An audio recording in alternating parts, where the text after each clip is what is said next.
Good morning students, I am Swadha aunty. Last term पे हम लोगों ने नया चैप्टर स्टार्ट किया था, Excel chapter number 6, basics of spreadsheet. और लास्ट टर्म पे हमने सिर्फ उसका एक वीडियो बनाया था आप लोगों के लिए, पार्ट 1, जिसमें हमने डिस्कस किया था कि स्प्रेडशीट के फीचर्स क्या क्या होते हैं। तो आज हम इसका पार्ट 2 डिस्कस करेंगे कि एक्सेल 2007 के फीचर्स क्या क्या हैं। तो जितने फीचर्स आपने स्प्रेडशीट के पढ़े थे वो सारे फीचर्स तो इसमें हैं ही, उसके अलावा एड ऑन फीचर्स क्या क्या हैं कि it is result oriented user interface. अब इसका एक एक वर्ड समझते हैं। रिजल्ट मतलब जब भी हम कोई चीज़ इनपुट दें तो हमें उसका कोई ना कोई आउटपुट ज़रूर मिले, रिजल्ट ओरिएंटेड हो गया। यूज़र इंटरफेस का मतलब कि यूज़र की कनेक्टिविटी कंप्यूटर के साथ, आपके एक्सेल के साथ कैसी है।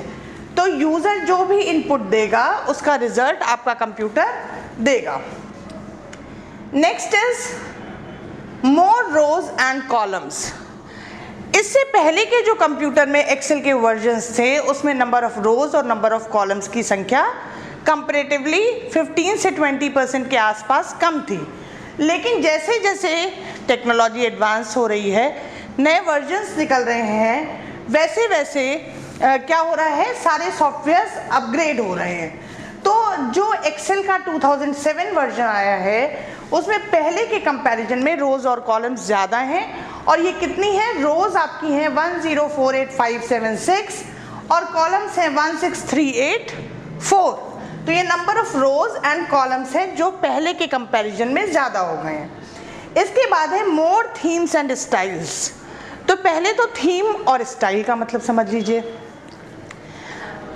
थीम का मतलब होता है ओवरऑल चेंज और स्टाइल का मतलब होता है किसी एक चीज़ का चेंज।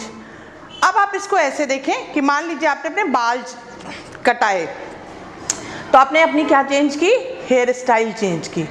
या आप अपने अपने कपड़े चेंज किए तो आपने अपनी क्लोथिंग स्टाइल चेंज की। तो आपने क्या किया, कोई एक चीज़ बदली है। लेकिन अगर आप अपने बाल स्पाइडरमैन की तरह कर लें, अपने कपड़े स्पाइडरमैन की तरह कर लें, अपने जूते स्पाइडरमैन की तरह कर लें, तो आपका क्या हुआ, पूरा थीम चेंज हो गया। और वो थीम क्या हो गया, स्पाइडरमैन थीम हो गया। तो इसमें बहुत सारे ऐसे प्री डिफाइंड स्टाइल्स और थीम्स पड़े हैं जिसमें आप अपनी स्प्रेडशीट को, अपने कॉलम्स को, अपनी रोज को कन्वर्ट कर सकते हैं। इसके बाद नेक्स्ट है रिच कंडीशनल फॉर्मेटिंग।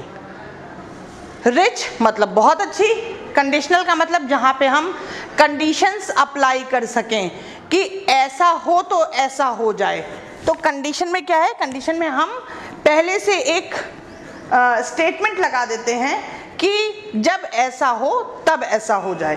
तो रिच भी है, बहुत अच्छी है, कंडीशनल है मतलब हमारे हिसाब से चलती है और अच्छी से अच्छी फॉर्मेटिंग ये करती है। ठीक है।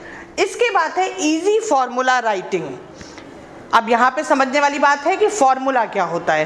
तो फॉर्मूला आप सबने जैसे मैथ्स में पढ़ा होगा कि अगर वॉल्यूम लिख रहे हैं, वॉल्यूम का फॉर्मूला किसी क्यूब का या क्यूबॉइड का, तो length into breadth into height, ये क्या है, फॉर्मूला।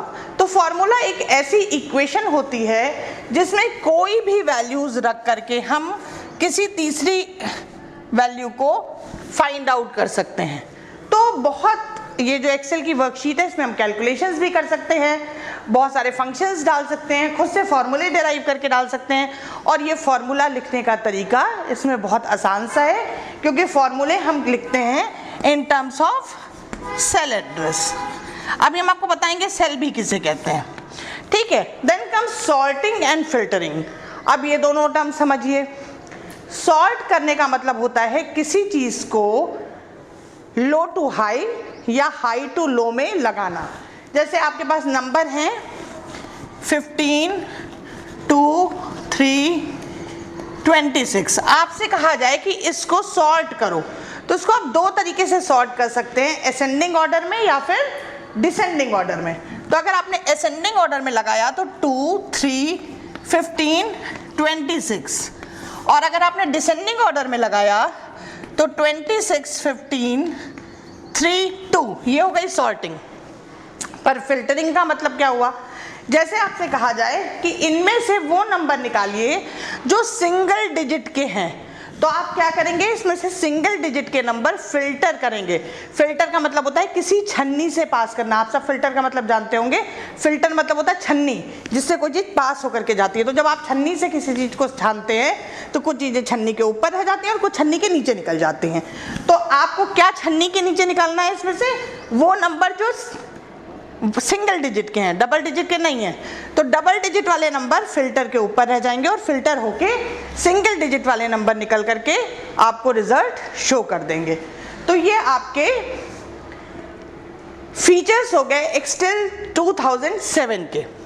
इसके बाद नेक्स्ट पार्ट में हम पढ़ेंगे कि हम एक्सेल को कैसे स्टार्ट करते हैं। ओके, तब तक आप सारे ये फीचर्स यूज करके देखिए और इनको अपनी कॉपी में लिखिए और लर्न करिए। Okay, till then bye bye.